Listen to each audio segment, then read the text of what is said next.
वितान पाठ 2 राजस्थान की रजत बूंदें के पाठ्य संबंधी प्रश्न।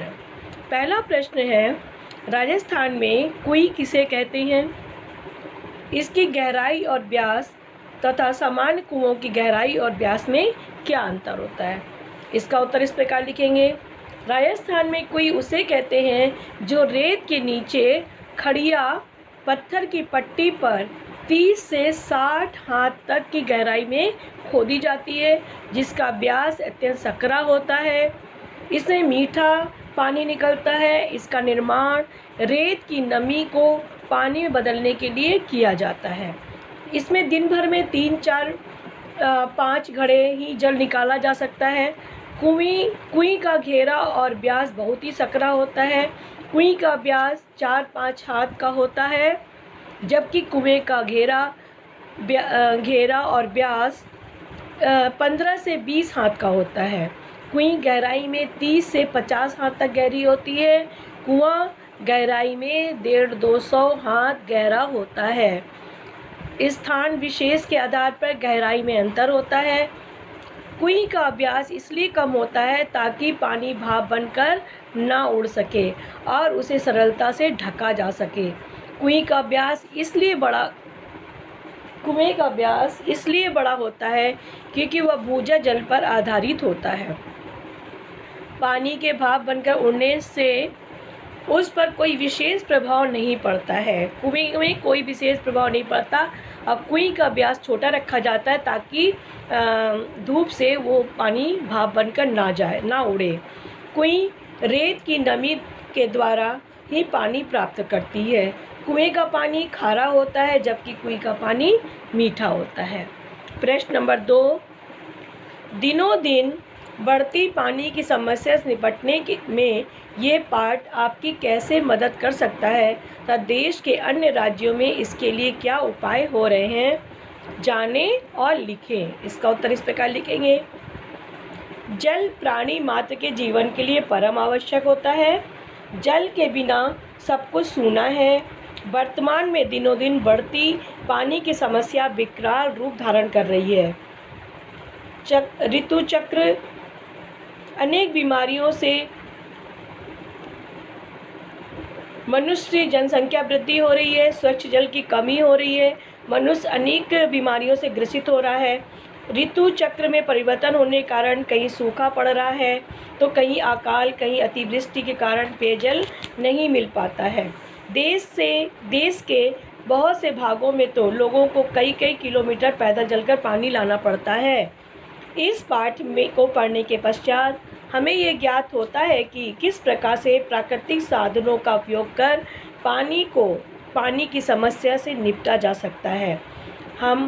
हम भी अपने क्षेत्र में इसी प्रकार की खड़िया पत्थर की पट्टी की खोज व पहचान करवा कर कुएं बनवा सकते हैं। इसके अतिरिक्त पानी के प्राचीन जल स्रोतों जैसे तालाब, कुएं, बावड़ियों का जीर्णोद्धार कर पानी की समस्या हल कर सकते हैं। वर्षा के जल को संचित कर सकते हैं। देश के अन्य राज्यों में भी जल संरक्षण के उपाय किए जा रहे हैं। वर्षा के पानी को एकत्र करने के लिए वर्षा जल प्रबंधन योजना दिल्ली में चलाई जा रही है।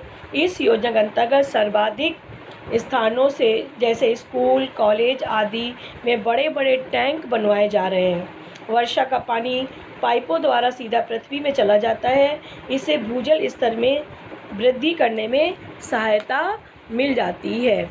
राजस्थान के एक गांव तिलोनिया में ढके तालाबों में वर्षा का जल एकत्र करके उसे साफ करके प्रयोग में लाया जा रहा है। दक्षिण भारत में भी तालाब बनाकर पानी का संग्रह किया जा रहा है। मध्य प्रदेश में भी गांवों में छोटे छोटे तालाब बनाकर शहरों में पुराने कुओं, बावड़ियों को खोजकर उन्हें पुनः जल संग्रह योग्य बनाया जा रहा है।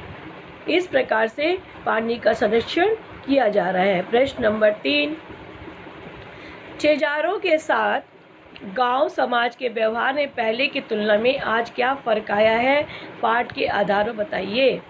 इसका उत्तर इस प्रकार लिखेंगे। चेजारो चेजो यानी कुई की चिनाई करने जो करते हैं उसे चेजारो कहते हैं। चेजारो काम बहुत कठिन होता है। काम में जरा सी चूक होने पर प्राण भी जा सकते हैं। पहले चेजारो का विशेष ध्यान रखने की परंपरा थी। कुई का काम पूरा करने के बाद भोज किया जाता था। विदाई समय उन्हें तरह तरह की भेंट दी जाती थी। फसल आने पर खलियान में अनाज का एक ढेर उनके लिए रखा जाता था। अब चेजारों के साथ गांव समाज का व्यवहार में काफ़ी फ़र्क आ गया है। अब लोग केवल मजदूरी देकर काम करवा लेते हैं।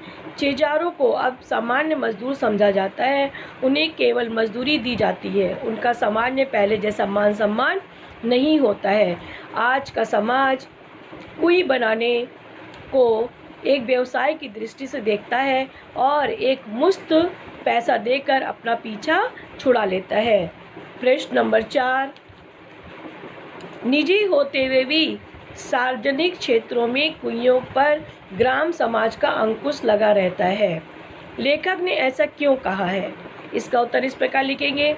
लेखक के अनुसार राजस्थान के लोग जानते हैं कि भूमि के अंदर मौजूद नमी को ही कुई के द्वारा पानी के रूप में प्राप्त किया जा सकता है। जमीन की नमी की मात्रा वर्षा की स्थिति पर निर्भर करती है।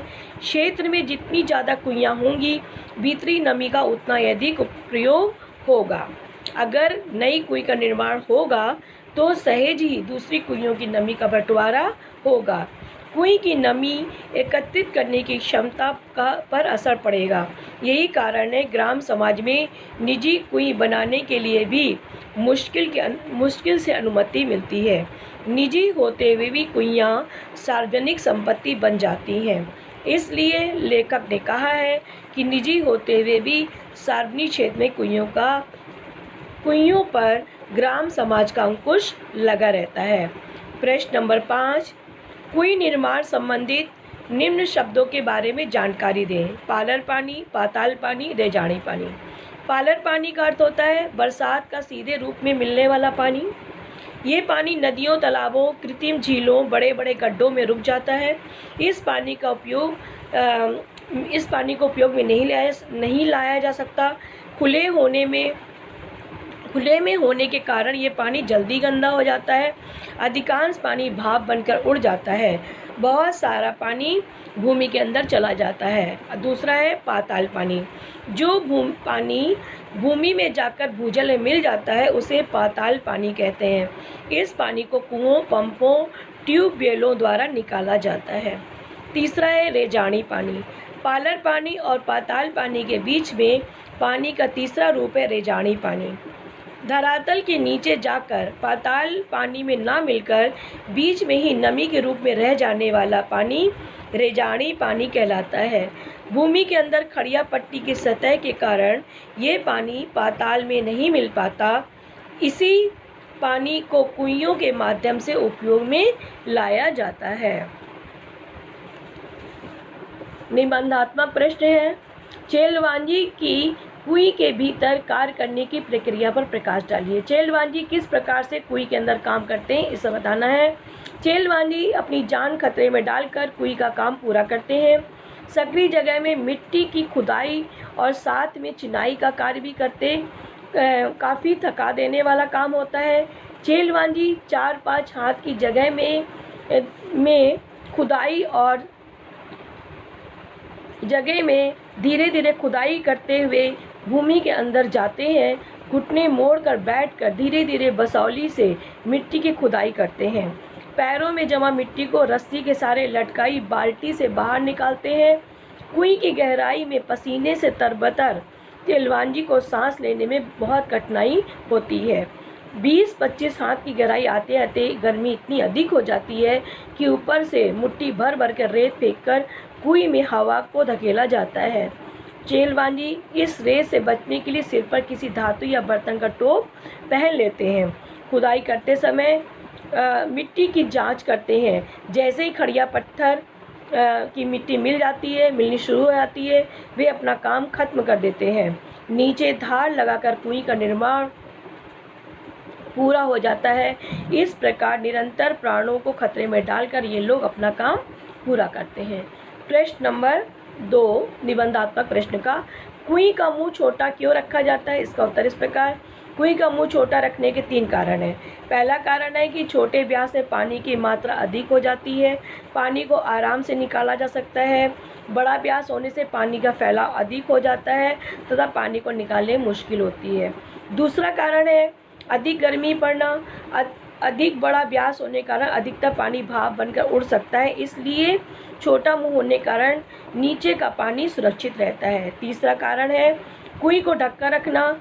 छोटे मुंह वाली कुएं को ढकना आसान होता है, बड़ा व्यास होने से ढक्कन लगाने में काफ़ी कठिनाई होती है। इस प्रकार से कुएं का निर्माण किया जाता है।